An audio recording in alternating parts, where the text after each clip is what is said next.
warahmatullahi wabarakatuh. Waalaikumsalam warahmatullahi wabarakatuh. Selamat pagi Ibu Bapak sekalian.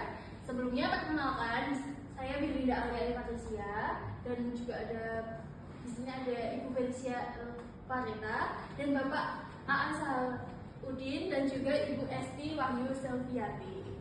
Di sini saya akan membahas tentang analisis kebutuhan dan program kepelatihan dari PT Sari Susu Nusantara. Baik, pertama-tama saya akan menjelaskan tentang latar belakang perusahaan PT Sari Susu Nusantara.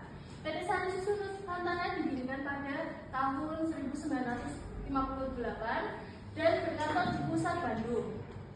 PT Sari Susu Nusantara adalah salah satu produsen minuman dan susu terbesar di Indonesia dengan merek populer seperti Ultra Milk, Tevota, Sari Kacang Hijau, dan Bovita.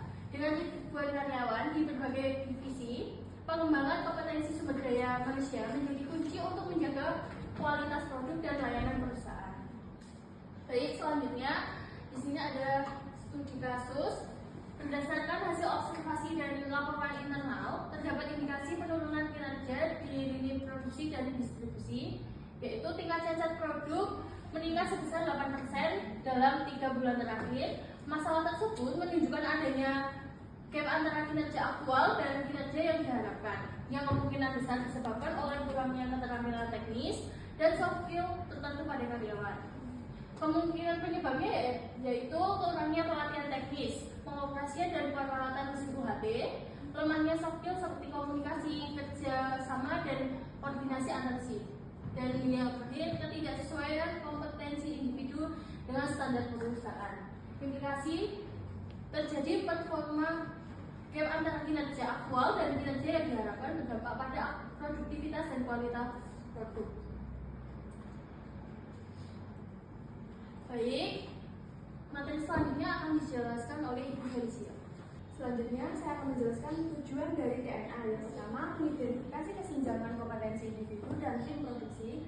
Kedua, menentukan jenis dan bentuk pelatihan yang tepat sasaran.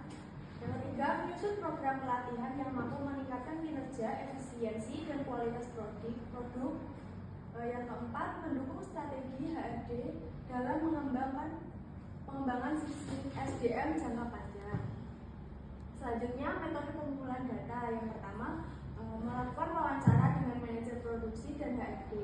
Yang kedua, kuesioner kepada operator dan staf lini produksi. Yang ketiga, observasi aktivitas kerja langsung di area pabrik. Yang keempat, analisis data, laporan produktivitas, absensi, dan kontrol kualitas. Hasilnya, data kompilasi untuk mengidentifikasi posisi kerja dengan kebutuhan peningkatan kompetensi paling mendesak. Selanjutnya, analisis tingkat kebutuhan pelatihan dibagi menjadi 3. Yang pertama, analisis tingkat kebutuhan pelatihan. Tujuannya untuk meningkatkan efisiensi produksi dan mempertahankan standar mutu ISO. Selanjutnya, tantangan eksternal, persaingan ketat industri susu UHT. Yang ketiga, kebutuhan karyawan yang memahami sistem otomatisasi, kontrol kualitas, dan komunikasi lintas tim. Yang kedua, ada analisis pekerjaan atau job analysis.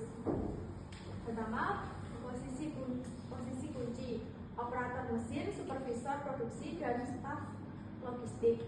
Yang kedua, kompetensi teknis, penguasaan PLC, maintenance ringan, dan pengendalian mutu. Yang ketiga, kompetensi non teknis seperti komunikasi efektif, problem solving, dan teamwork. Yang ketiga, ada analisis individu.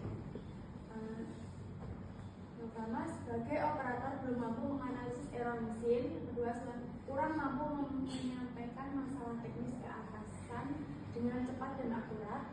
Yang ketiga, kerja tim belum optimal pada shift produksi yang padat. Materi selanjutnya akan disampaikan oleh Bapak Aan. Oke, saya akan menjelaskan tentang pelatihan teknologi mesin UHT dan PLC. Yang pertama, tujuan operator memahami sistem kerja, otomatisasi, dan mampu melakukan perawatan setara penanganan cepat. Yang kedua, materi pokok. Yang pertama, prinsip kerja mesin UHT dan PLC. Yang kedua, identifikasi gangguan dan pemeliharaan rutin. Yang ketiga, praktik troubleshooting, metode ceramah teknis, simulasi error, dan hands-on training. Yang kedua, durasi 3 hari atau 18 jam efektif. Yang ketiga, media, video mesin, modul PLC, alat simulasi produksi. Yang keempat, evaluasi, pretest, post-test, dan observasi praktik kinerja. Baik, materi selanjutnya akan dijelaskan oleh Ibu Esti. Baik, selanjutnya adalah simulasi dan pelaksanaan pelatihan. Yang pertama itu tujuan kegiatan.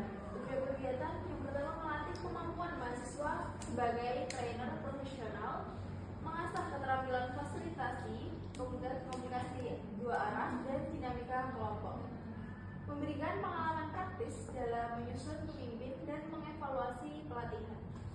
Yang kedua, pelaksanaan simulasi. Yang pertama, persiapan atau pembagian peran, pelaksanaan, pembukaan dengan ice breaking dan menyampaikan tujuan, penyajian materi sesuai modul, aktivitas interaktif, yaitu role play, diskusi kasus, dan simulasi teknis. Evaluasi atau peserta mengisi kuesioner reaksi dan pembelajaran trainer melakukan refleksi dengan umpan balik dari dosen observe. Yang terakhir, hasil yang diharapkan yaitu mahasiswa dapat memahami proses pelatihan dan perencanaan hingga evaluasi, terbentuk simulasi realistis yang menggambarkan kondisi pelatihan di PT Sari Susu Nusantara. Yang ketiga, meningkatkan kepercayaan diri dan keterampilan komunikasi profesional. Model evaluasi yaitu Kirkpatrick model. Yang pertama, reaksi, kepuasan peserta terhadap materi dan fasilitator melalui kuesioner.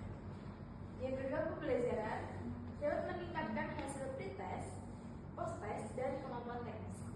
Perilaku, perubahan perilaku di tempat kerja, lebih disiplin dan tanggap masalah.